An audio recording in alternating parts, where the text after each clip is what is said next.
Vamos a comenzar. En esta ocasión vamos a estudiar la octava Mishnah del quinto capítulo del quinto Perek del Pirkei Avot. Esta y la que sigue son conceptos un poquito fuertes que quiero que se entienda correctamente porque son de todo el Pirkei Avot, tal vez es el mensaje más duro y fuerte de asimilar de todos los que vamos a leer. Esta Mishnah y la que sigue. Estábamos, si recuerdan, en el concepto de 7. Que si primero empezamos con los 10, enumeró varias Mishnayot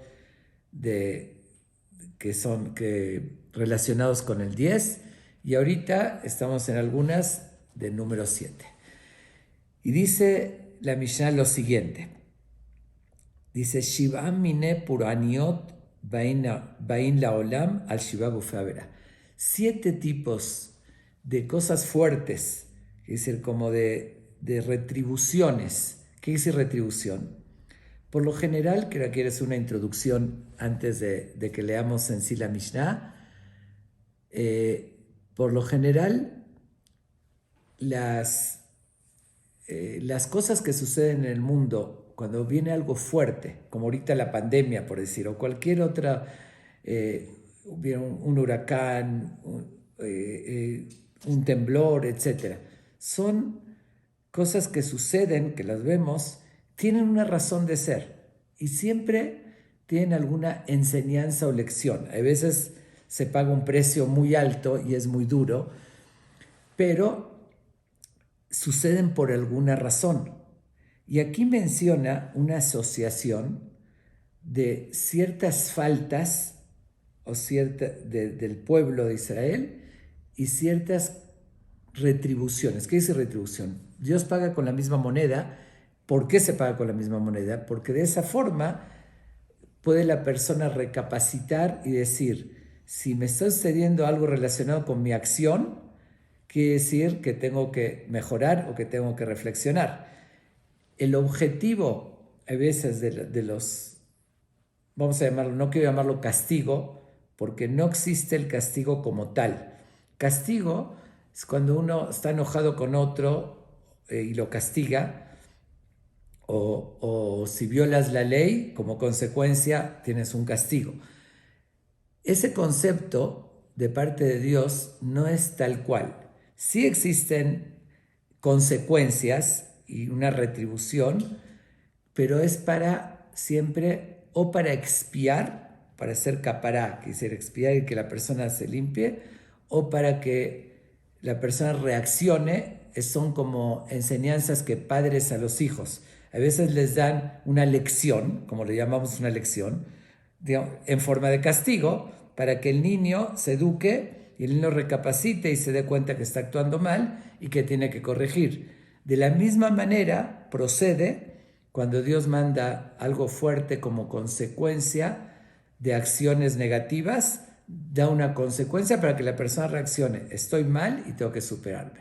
Y al final, el beneficio es para el ser humano, porque como sea, este mundo es pasajero. Aquí hoy a veces sufrimos, pasamos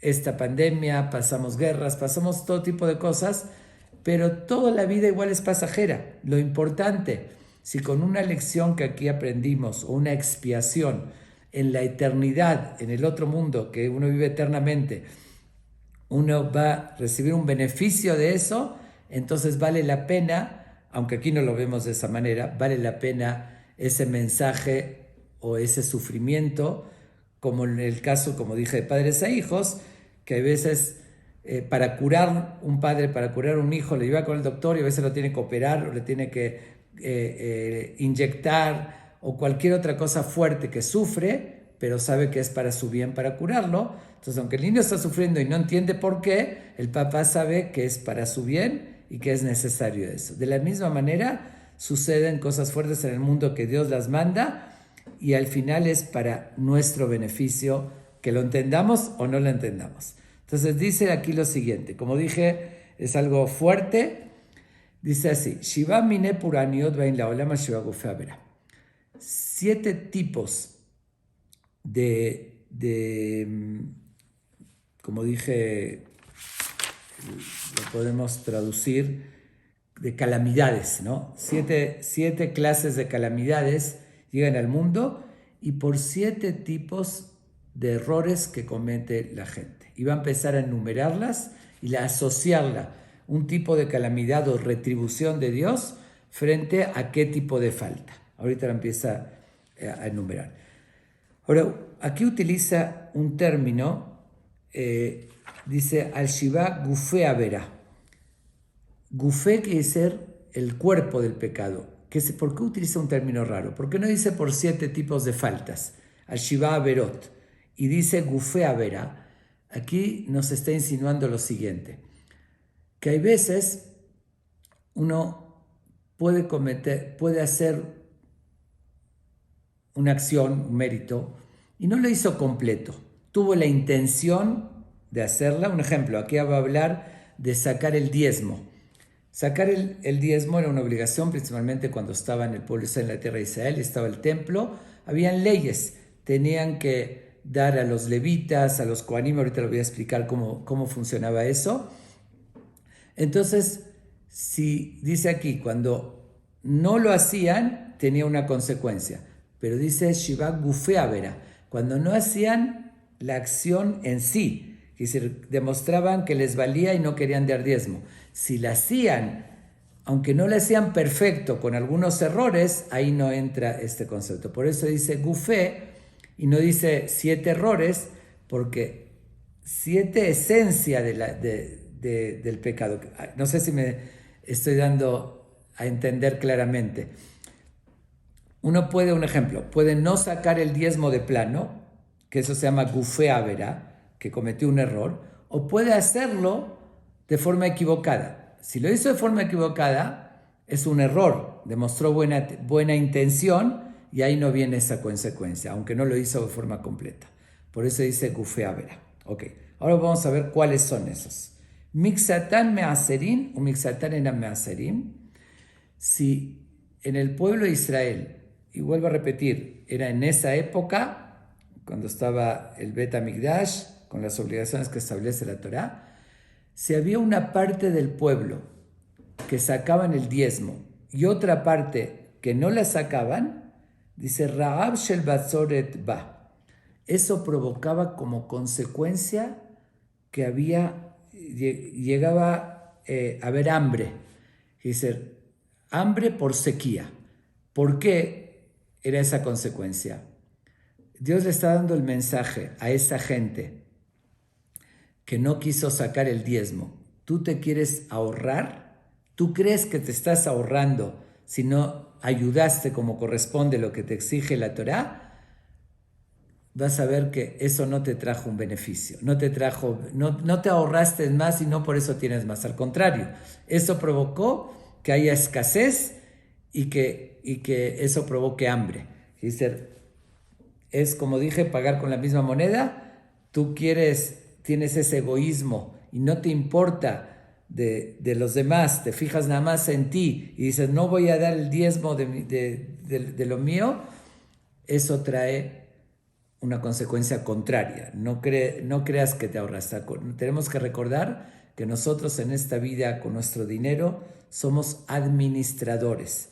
Dice, la Hashem haaretz umloa. A Dios le pertenece la tierra con todo su contenido. Él nos da a administrar, todos de Él. Nuestra vida, el mundo, Él lo creó, Él nos creó. Y nos da medios, dinero, pero somos administradores. Si administramos mal y si aplicamos el egoísmo y nos fijamos nada más en nosotros como rey, no cumplimos lo que Dios nos está pidiendo, nuestra obligación, eso no va a traer consecuencias positivas. No con eso nos estamos ahorrando dinero, ganando, decir, yo al no dar me quedo con más dinero. No es así. Al contrario.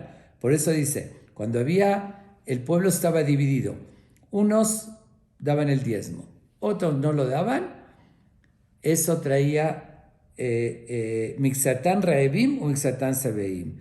Provocaba que haya sequía, que haya hambre, pero no a todos. A los que dieron el diezmo, ellos iban a tener abundancia, y los que no lo dieron, al contrario, les iba a provocar escasez y hambre. Entonces iban a ver claramente que fue un resultado contrario a lo que ellos creían. Ok, voy a una frase más y explicar qué significa esos diezmos, explicar cómo funcionaba. Gambru shelo leaser. Ahora, si todo el pueblo, no una parte daba el diezmo y otros no, todos decidieron, vamos a ahorrarnos y no vamos a dar el diezmo. Raab shel meumá ve shel batzoret ba. Entonces surgió algo peor. Iba a provocar también sequía y escasez, pero además de eso, meumá significa se podría llamar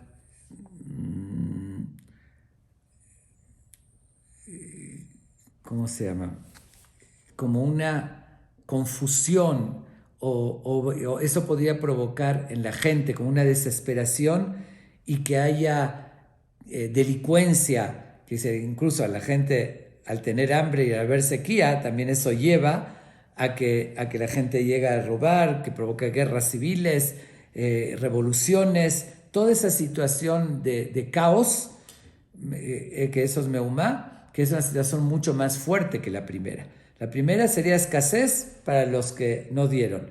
La segunda es una situación más caótica aparte de la escasez. Quiero que quede muy claro esto. Vuelvo a repetir, nosotros no podemos saber la razón de las cosas con certeza y no funciona que uno hace una acción mala y llega una repercusión inmediatamente negativa y más en la persona, porque si sería así no habría el libre albedrío.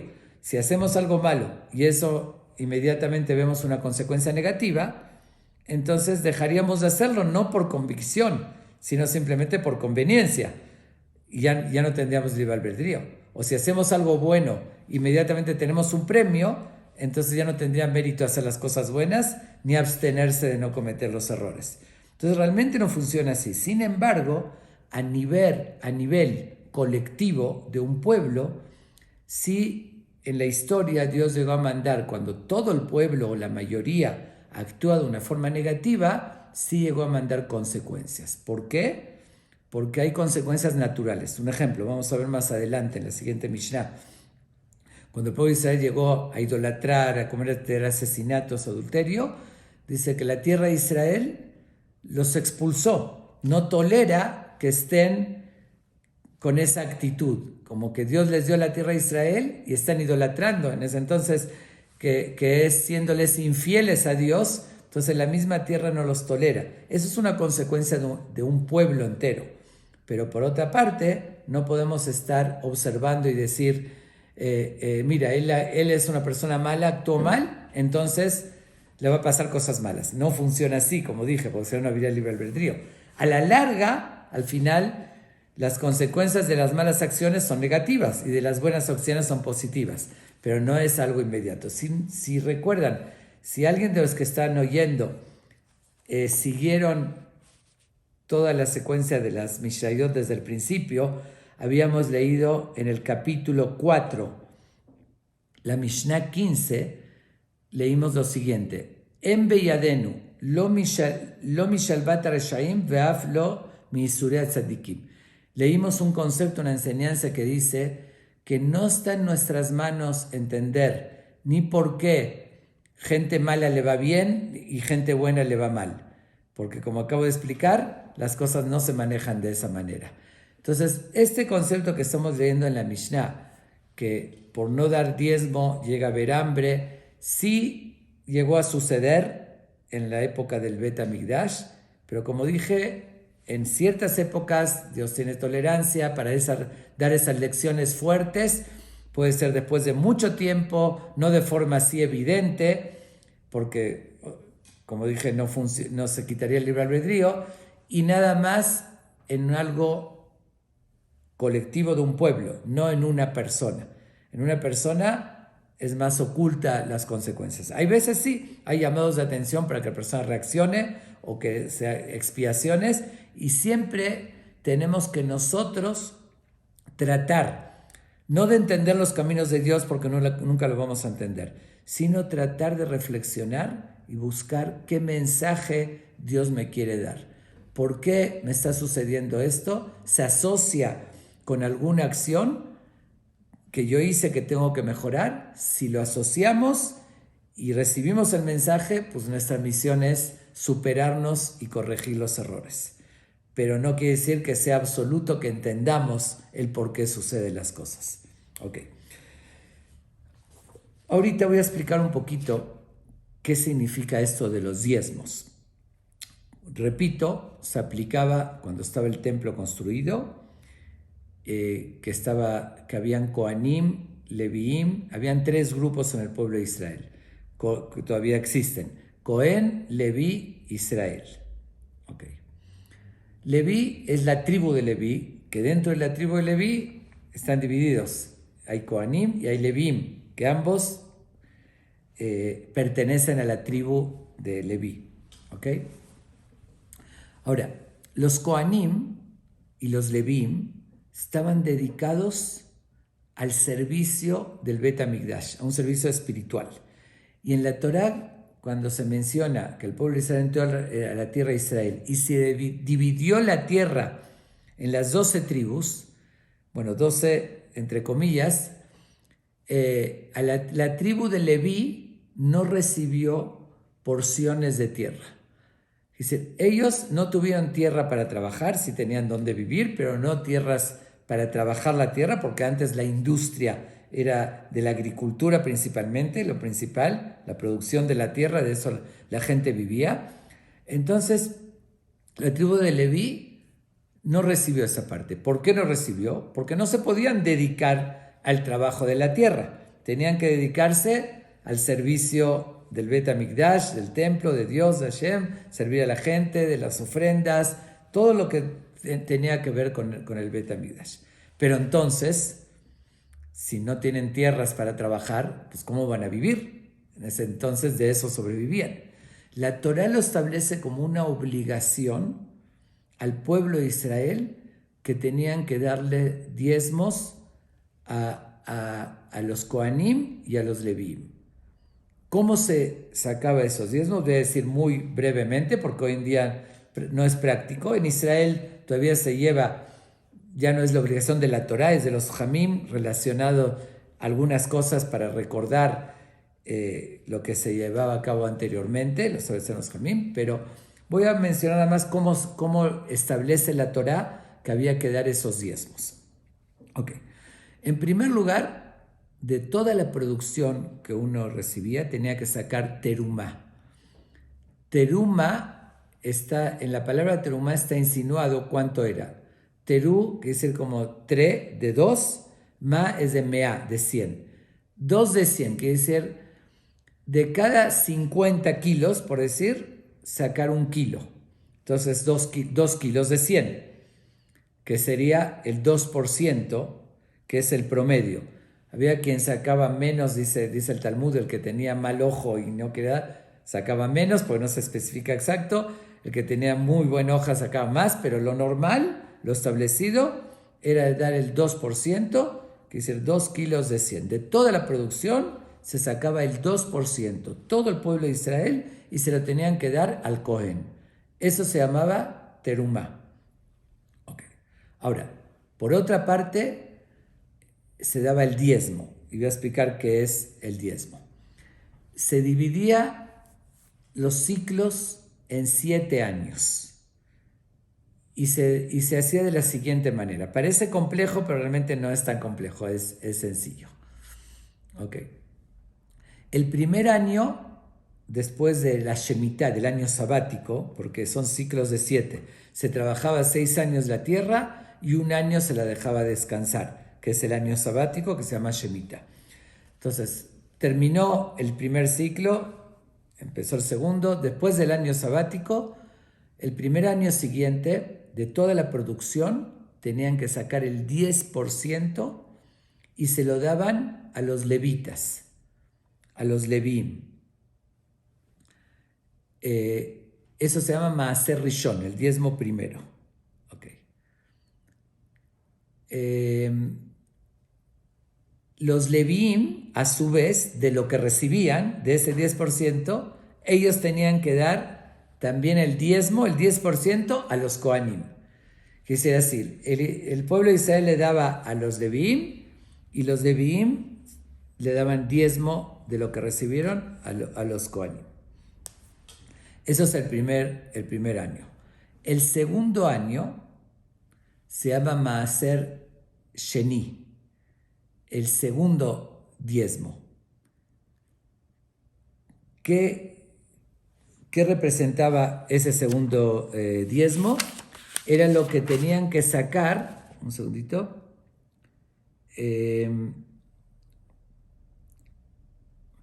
lo que tenían que sacar también el 10% de la producción y tenían que ir a Jerusalén, en particular Yerushalayim, era el Bet HaMikdash, y consumir ese 10% de la producción en Jerusalén. Pero obviamente que si una persona tenía un campo muy grande y el 10% era muchísimo, ¿qué hacía? Lo redimía en dinero, lo cambiaba por efectivo, ese 10%, y ese 10% lo tenía que gastar en Jerusalén. Quiere decir que tenía que buscar qué usar. Era una forma de mantener la abundancia que hay en Jerusalén, porque Jerusalén era la ciudad, era la capital y era donde estaba el templo, donde estaban los Kohanim y Leviim, y tenían muchas necesidades para mantenerse. Entonces, de esa manera, cuando la gente usaba un 10% para gastar ahí, iban a ir con sus familias, tenían para comer, para consumir, todos los gastos que requerían, lo hacían en Jerusalén, y de esa manera Jerusalén tenía una entrada muy importante de la gente. Okay. Ese era el segundo año. Posteriormente, el tercer año se llama Maaser Ani. Dice, Maaser Ani es dárselo a los pobres. Que el diezmo, ese año, toda la producción de ese año, el diezmo se lo tenían que dar a los pobres. El tercero y el sexto año se lo daban a los pobres. Y así se repetía eso 3 veces. Repito, primer año después del año sabático se lo daba a los levitas. Segundo año lo llevaban a consumir en Jerusalén. El tercer año se lo daban a los pobres. El cuarto año volvía al mismo ciclo. El cuarto año se lo daban al Leví. El quinto lo consumían en Jerusalén y el sexto a los pobres. De esa manera se distribuía y era la obligación del diezmo que tenían que sacar todo el pueblo de Israel. Eso era una obligación, no era optativo. Que dice, Dios dijo, a ver, desde que te distribuimos las tierras y todas las tribus les dimos tierras, si a la tribu de Leví no les di tierras, fue con la condición que lo que recibieron de más el pueblo de Israel de las tierras, porque esa tribu que no recibió se dividió en las demás tribus. Entonces ustedes tienen la obligación de mantener a los Kohanim y los Leviim, ya que ellos están entregados al servicio de Dios para atender a todo el pueblo de Israel. Okay.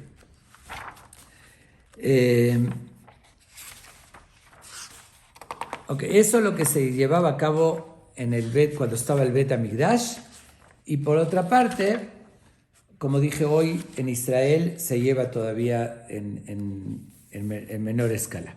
Un segundito. El primer año, el segundo, el cuarto y el quinto se daba el Maaser Rishon y Sheni, primero y segundo. Uno para el Leví, y el segundo, en el año 1, 2, 4 y 5, se lo guardaba para comer en Jerusalén. Y en el año tercero y sexto, en vez de apartarlo para comer en Jerusalén, se le daba a los pobres. Perdón, eso es como se llevaba en ese tiempo. Perdón que no me concentré bien. Bueno, regresamos. Regresamos a la Mishnah y sigue diciendo lo siguiente.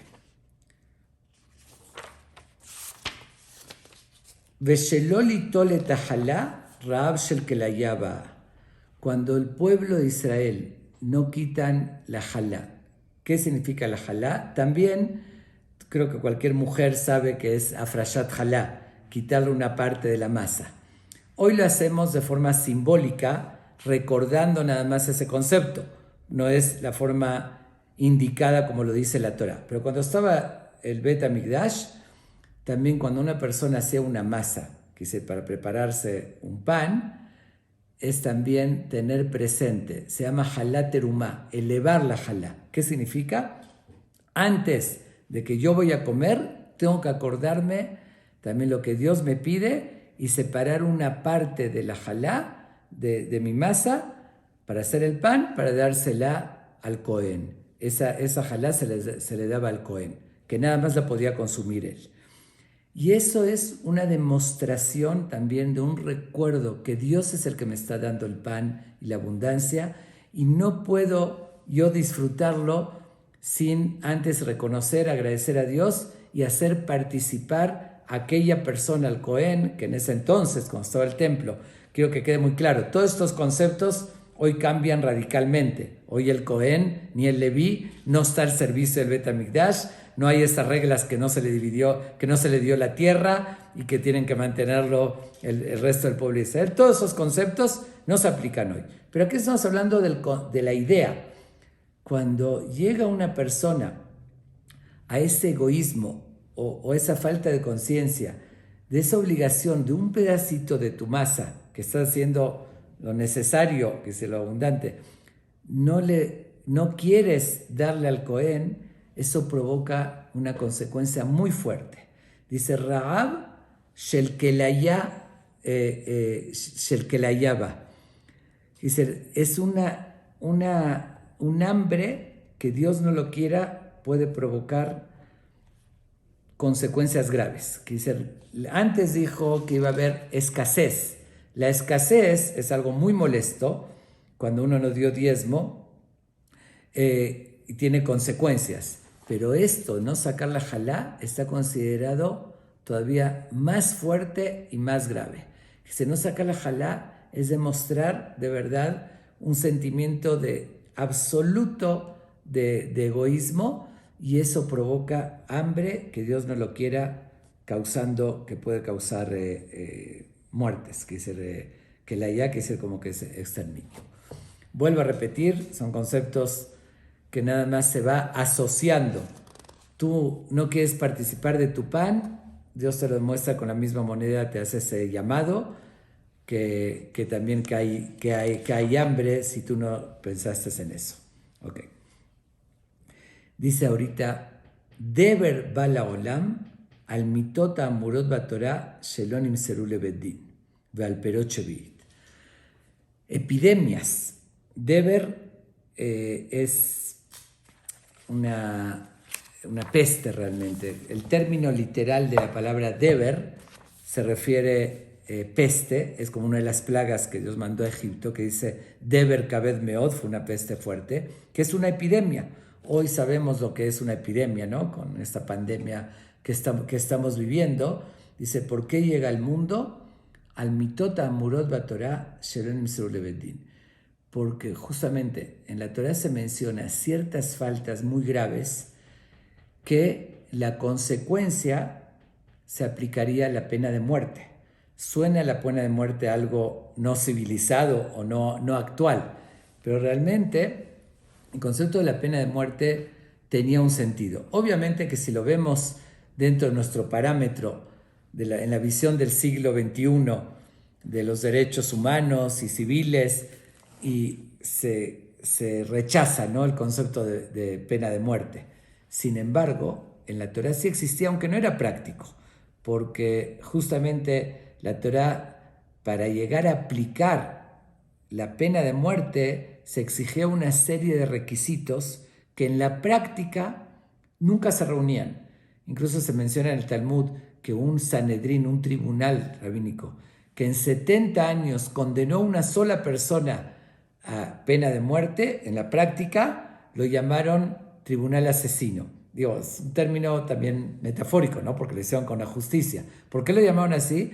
Porque se ponen tantas trabas para que no se aplique que no era práctico. Un ejemplo, una persona que asesinó o que convirtió en idolatría, cosas que ameritan la pena de muerte según la Torá.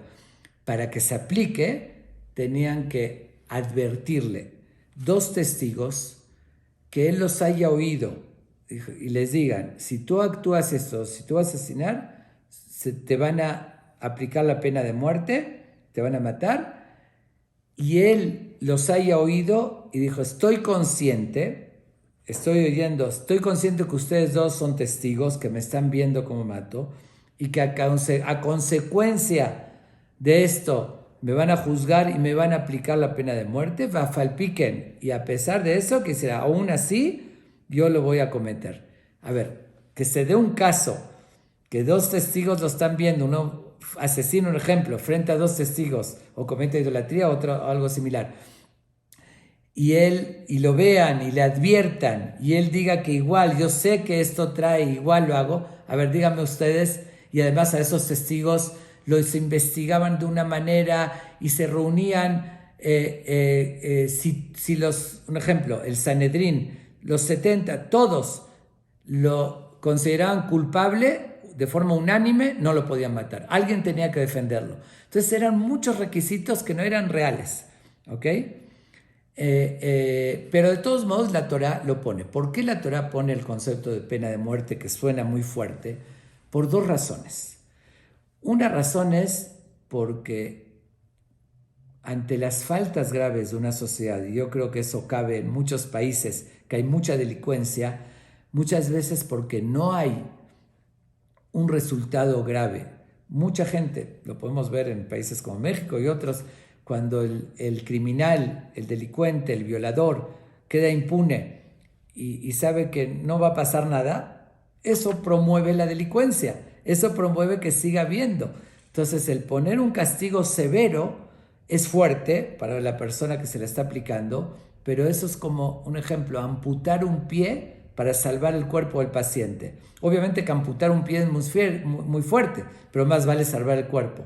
Entonces, para salvar al pueblo, que no haya asesinos, que no haya idólatras, que no haya otros errores graves, la Torá dice es mejor matar a una persona y leman ishmeu veiraun, así dice textualmente, vejol ha'am ishmeu veiraun velo yezidun od, y todo el pueblo van a oír y van a temer y no van a seguir cometiendo esos errores. Entonces estás ayudando, matas a una persona, obviamente consecuencias de sus acciones, pero salvando a un pueblo entero que van a tener una actitud positiva. Esa es una de las razones. La otra razón es que el que recibía esa condena de pena de muerte, antes de morir, tenía que confesarse, pedir perdón a Dios por todos sus pecados, por lo que había cometido, hacía el vidú y la confesión, porque sabía que lo iban a matar. Tenía la oportunidad de antes de morir puro, quiere decir, pidiendo perdón de todo. Y por los errores que requerían una expiación, como un ejemplo, está escrito que el pecado de Hilul Hashem, que lo vamos a ver en un momento en la siguiente Mishnah, que es profanar el nombre de Dios, nada puede expiarlo. Es tan grave que nada puede expiar, solamente la muerte. Entonces uno que cometió ese error tan grave y lo iban a matar, haciendo confesión, pidiendo perdón, con la muerte, quedaba totalmente puro y limpio, que con eso se le expió todo. Entonces, aunque suena muy cruel que condene a una persona a pena de muerte, pero en la práctica, como lo dije hace un momento, para él, para su alma, se iba a beneficiar toda su eternidad, porque ya se fue puro, se fue limpio en este mundo. Sí lo mataron, sí en la mitad de su vida, pero ya expió todo. Entonces nosotros lo vemos con una visión más limitada de este mundo, decimos qué injusticia, cómo matar, cómo una sentencia tan fuerte, tan cruel. Aunque como dije, no era práctica, pero aun cuando fue práctica, igual tenía doble sentido. Una para mejorar la sociedad y otra para la misma persona. Si no lo condenarían, se quedaría con ese error y al final en el otro mundo que es eterno, ahí es donde lo pagaría. Entonces, él después se enteraba en el otro mundo que le convenía y que fue para su bien esa sentencia. Ese es el concepto de las Arba Mitot Bedin, se llaman 4 sentencias que daba el tribunal, que son, que lo decimos en el rezo de Kippur, Sekilá, Serefá, Erek, Behenek. Eran diferentes tipos. Sequilá eran apedreados, Serefá era con algo un metal rojo que lo tragaban y lo que se quemaba, Ere que era con la espada, cortar la cabeza, y Gene que es la horca. Son los 4 tipos de condenas, que como dije era poco común, pero tenían ese sentido. Ahora, en la mayoría de los casos, ese tipo de sentencias no se aplicaban. Como dije, o porque no había testigos, o porque no hubo esa advertencia. Entonces, pero igual la persona lo merecía, igual cometió el delito, cometió el error. Entonces dice, para toda esa gente que merecería la pena de muerte, dice, eso provoca, y no la recibieron, provoca que venga epidemias que son esa consecuencia, porque de alguna manera, ¿qué es una epidemia? Es algo que se contagia, ¿sí? Que se extiende en la sociedad. Y cuando hay gente mala que se comporta negativamente, también se contagia y se extiende el mal. Entonces, frente a eso, como esa elección, ustedes tienen acciones que extienden un virus espiritual en la sociedad, porque existe la influencia. Hoy lo vivimos en una sociedad donde el ambiente es de libertinaje, es de nada más lo material, pues eso se contagia. Es así como, ¿cómo se llama? Bueno, se me fue el nombre. Bueno, no importa. Es decir, existen ciertas enfermedades que son evidentes, ¿no? que se extienden y se contagian. También, aunque nosotros no lo detectamos, existen también enfermedades espirituales y el ambiente influye. Así como el aire contaminado hace daño, también el ambiente contaminado en malas acciones también es contagioso y hace daño. Entonces, cuando hay mucha gente que merecería esas condenas, merecerían esas consecuencias, pero no las recibieron, eso provoca de vuelta que haya epidemias. Y la verdad nosotros vemos que en la historia, en el pueblo de Israel, padecieron muchísimas cosas. Persecuciones, guerras, espadas, hambre, muchas situaciones que realmente no podemos saber cuándo fue por una cosa, cuándo fue por otra. Pero tenemos que saber que las cosas suceden por algo, aunque no las entendamos, aunque no podamos dar explicaciones. Okay. Y la otra razón por la cual dice que vienen esas epidemias en el mundo, al Perot Shevi'it.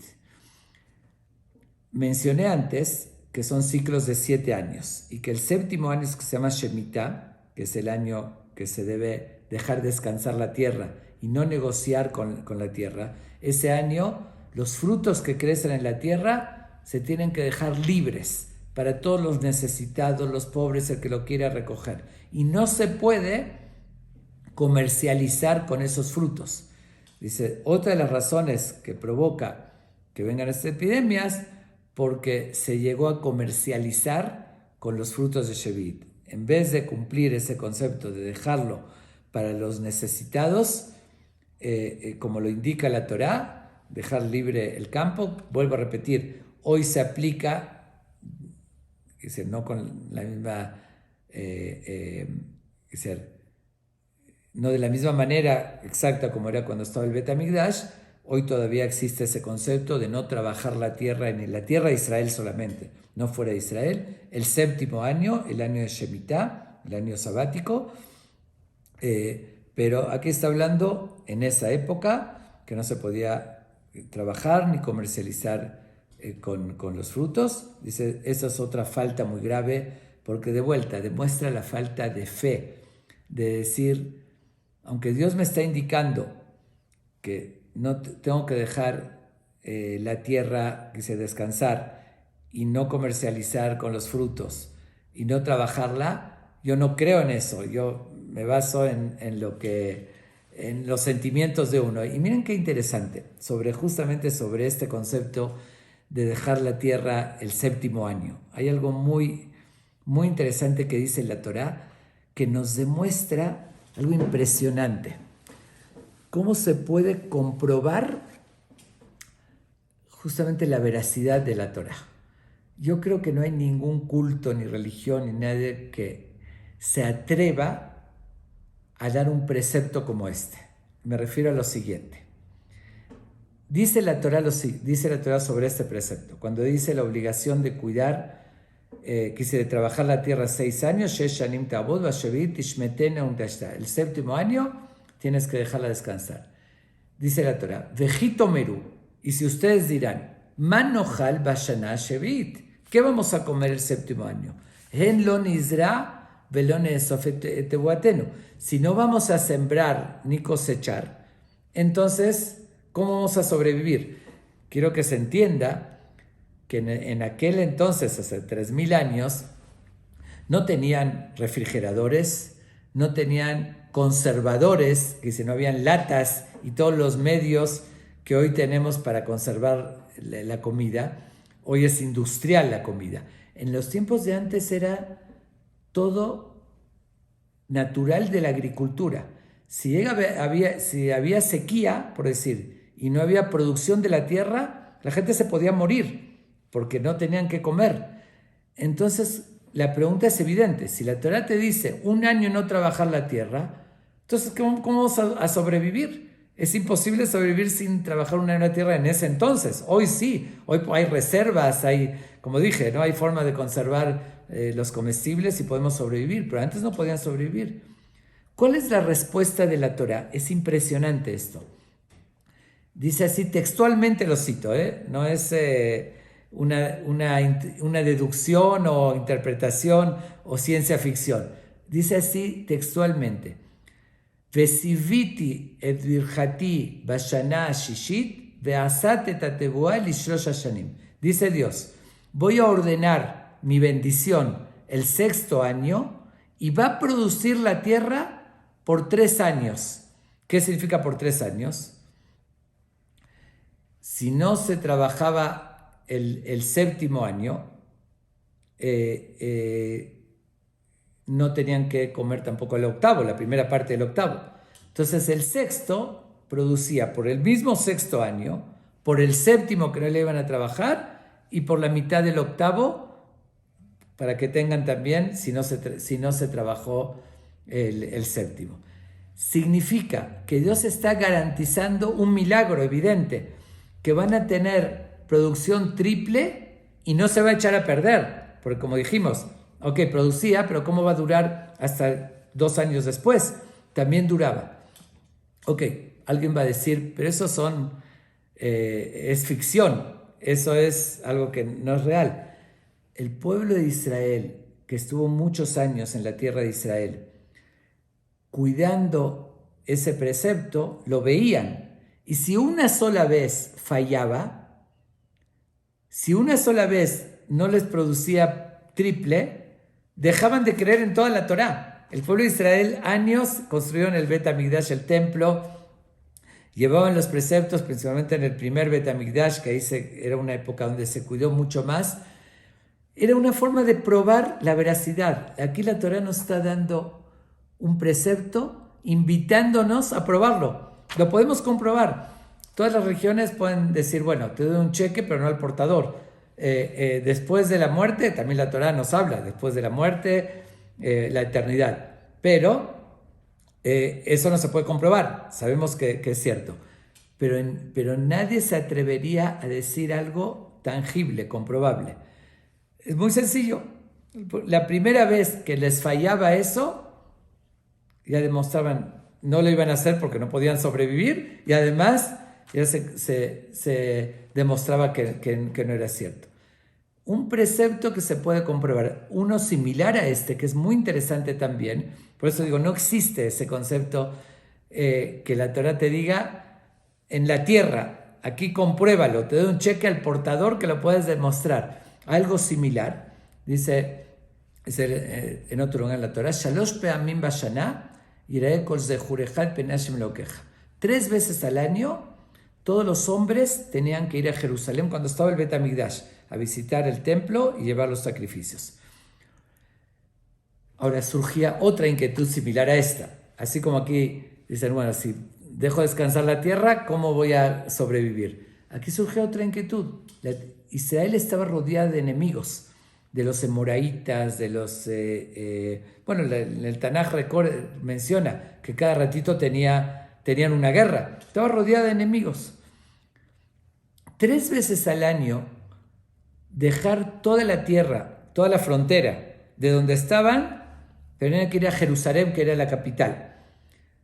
Imagínense el enemigo observando que 3 épocas en el año se iban todos los hombres, quedaban las mujeres y los niños desprotegidos. Era lógico que atacarían en esa ocasión. Si ven que se fueron todos, pues era la oportunidad para atacar. Entonces, ¿cómo podrían dejar 3 veces al año sus casas, irse a Jerusalén? Eran caminos largos, en burros, camellos, caballos, que eran muchos días, no era como hoy en día la aviación llega inmediatamente y responde. Ahí está la prueba. Hoy, digo, no tiene que ver con este precepto, que no se visita el Bet HaMikdash. Ahí está que fue la guerra de Kippur. ¿Cuándo atacaron? En un día que consideraron que la gente está en los templos, que no están alertas, y ahí atacaron. Entonces, aquí surge la pregunta, ¿cómo vamos a dejar nuestras tierras, nuestras casas, ir días de camino a Jerusalén y nos pueden atacar el enemigo? Dice Dios, Veilo yahmod ish et artzeja ba'aloteja leraot et penei Hashem Elokeja shosh ma'ashana.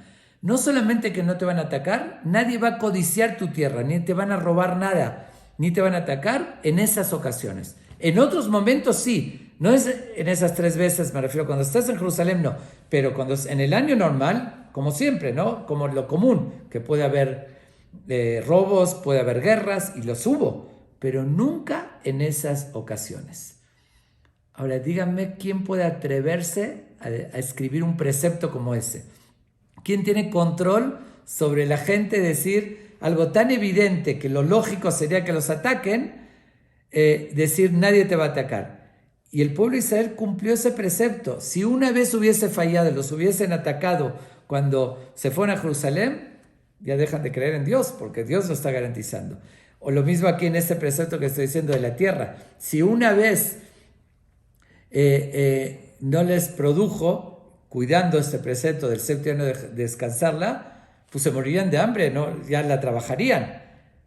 Y cuando lo cumplieron, siempre se cumplió esta promesa y tenían esa abundancia en el 6º año. El hecho nada más de escribir 2 preceptos como estos, que se pueden comprobar, ya demuestra el origen divino de la Torah. Un ser humano no se atrevería a escribir una barbaridad así, decir yo voy a controlar la tierra, y no es de forma natural, porque uno podría pensar, bueno, si sería el 8º año que va a producir más, dirías, como descansó la tierra un año, entonces produce más. Pero aquí es al revés, el 6º año, cuando más cansada, después de 6 años de trabajo, ahí es cuando va a producir más si vas a cuidar ese precepto. Entonces es algo sobrenatural y demuestra que era el control de Dios. Y si a pesar de eso la gente veía que Dios le está dando abundancia y todo, igual esa mezquindad y ese egoísmo, no voy a cumplir, no voy a ayudar a los demás, por eso dice que tenían esa consecuencia de esas epidemias. Sigue diciendo para terminar la Mishnah, Hereb bala olam alinui adin ve'alivut adin ve'alamorim ba'torah shelo k'halacha. La espada, que dice que las guerras también vienen al mundo, dice por 3 factores, que son Inui adin, todos tienen que ver con la justicia. No hay un sentimiento más negativo en una persona que se sienta que no se aplicó la justicia con él, que le hicieron algo injusto. Pero aquí hay 3 advertencias de cuidado a los jueces, justamente, al que da la sentencia. Primero, Inui adin, ¿qué dice Inui adin? Sería que la postergación de la justicia. Quiere decir, van 2 personas con un juez, ok, hoy en su caso se va a analizar y ya tienen la respuesta, ya tienen la solución, ya recibieron los testimonios, ya saben quién es el culpable, quién es el inocente. Y la postergan, o por defender a alguien, o por flojera, no quiero ahorita ponerme a investigar a fondo, y mientras el litigante está sufriendo. Una persona que no sabe, ya ven el desgaste que hoy en día es abogados y jueces, no sé si me van a quitar el dinero, si me van a condenar, a sentenciar. Todo ese desgaste emocional que tiene la persona mientras le están prolongando y dándole vueltas, aunque ya, obviamente, eso está hablando cuando ya los jueces o los jamim, lo que sea, tienen la respuesta y la sentencia. Si realmente están investigando, echándole ganas y no se pudo aclarar porque necesitan más pruebas, ahí sí no tienen la culpa, quieren hacer lo justo y requieren la investigación a fondo.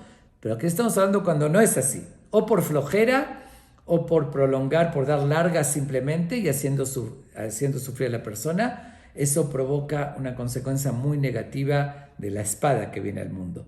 La segunda, que es peor todavía, ivut adin, la corrupción.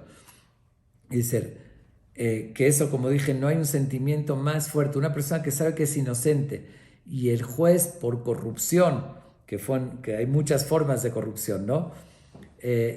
O la forma más tosca de que le dieron una mordida, o por lo que el otro es más poderoso y lo va a defender, o por muchos diferentes factores, pero se hace Ivut Adin, que es es la perversión de la justicia, podríamos llamarlo, que es algo imperdonable, no aplicar la justicia justa, valga la redundancia, que es el segundo factor, ve'alamorim ba'torah shelo k'halacha. Y el tercero, dar las indicaciones de la Torah, shelo k'halacha, no como está establecido en la ley, en la halajá. ¿Qué significa? Tenemos la obligación, esto es algo muy importante, justo lo acabo de decir en otra Mishnah sobre otro punto, pero con esto termina esta Mishnah. El Jam, el Dayan, el juez, el rabino, el que la transmite, el que da las indicaciones de las leyes, de cómo debe ser, aclaremos que no es dueño de la información. La responsabilidad es estudiar a fondo y cuidarse con mucha responsabilidad de transmitir lo que es la ley de Dios, del Talmud, del Shulchan Aruch, del Código de Leyes, para transmitirla correctamente. Ahora, puede uno no saber, habíamos dicho en la Mishnah anterior, modea la emet, reconocer la verdad, no sé, y decir lo shamati, no me enteré, o no sé, hay todo el derecho. Pero lo que no hay derecho de transgiversar la ley. Que eso en los dos lados, ojo, aquí voy a decir algo muy fuerte, que a veces uno cree que transgiversar la ley es ser reformista, nada más permitiendo lo prohibido.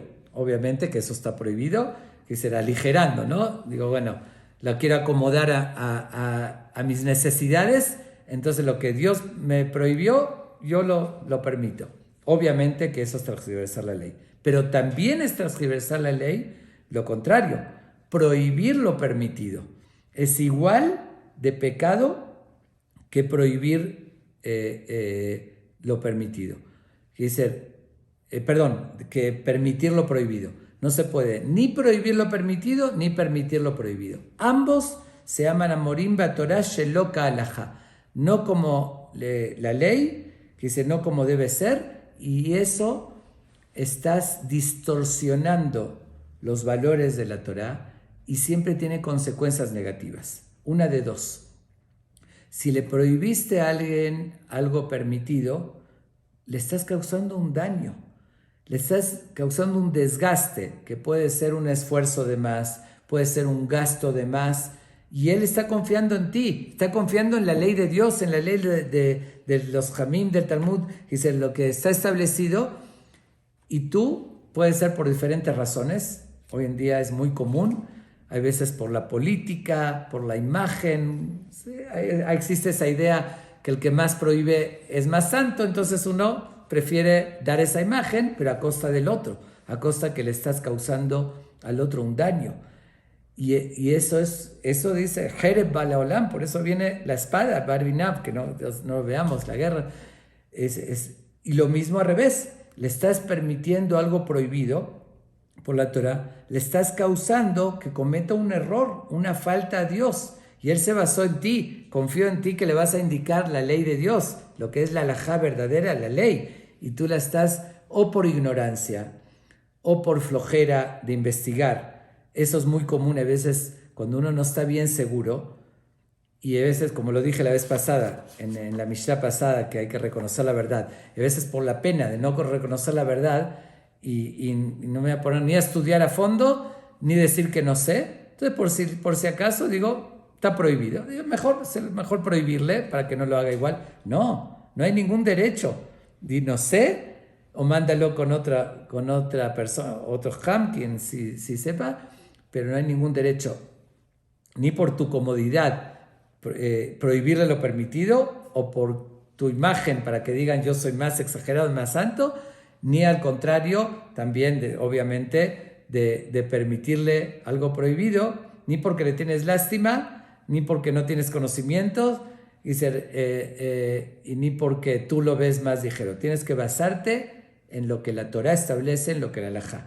Y repito, no somos dueños de la información. Si yo determino, yo decido, si Dios nos diría, lo que tú decidas es lo correcto. Tú puedes decidir si le permites o le prohíbes. Pues que bueno, ahí sí, si veo una persona pobrecita, digo, así, pobrecita, lo voy a ayudar y le voy a permitir. Pero eso sería yo dueño de la información, si yo puse las leyes. Pero si la información viene de Dios y yo lo que tengo que hacer con responsabilidad, transmitirla, no tengo ningún derecho a manipularla por ninguna razón, ni por ignorancia, ni por política, ni por comodidad, por no investigar. Y como le dije, a como sea, si la estoy transgiversando, le estoy causando un daño al otro, o un daño de esfuerzo, de gasto, ¿sí? O un daño espiritual que de alguna manera le estoy haciendo, que si le permití algo prohibido, que haga algo que no debe ser, y él quería hacer lo correcto. Entonces cuidémonos mucho por eso. Repito, no se puede ni postergar sentencia, no hacer sufrir al otro en lo que das el dictamen, en lo que resuelve su caso dentro del alcance, ni obviamente Aivut Adin, la perversión, que es la corrupción de cambiar las leyes por intereses y decir por apoyar al más poderoso, entonces entrar en cambiar la justicia, y tampoco dictaminar no correctamente. Dice, por eso llega la espada al mundo. Con esto terminamos. Sé que es una Mishnah muy fuerte, no es el tono normalmente del Pirkei Avot, que habla de valores, pero aquí, que cambió un poquito el concepto, aquí fue variando. Como habló de cosas de 7, entonces mencionó 7 tipos de cosas fuertes que vienen en el mundo, que pueden relacionarse con esos 7 tipos de faltas de acciones. No siempre es así, no en todas las épocas, no a la persona privada. Como dije, en ciertas épocas, a veces a un pueblo con una elección, Dios tiene a veces tolerancia, llega en algún momento, pero está asociando estas 7 cosas con estos 7 tipos de acciones. Con eso terminamos la octava Mishnah. Gracias por la atención.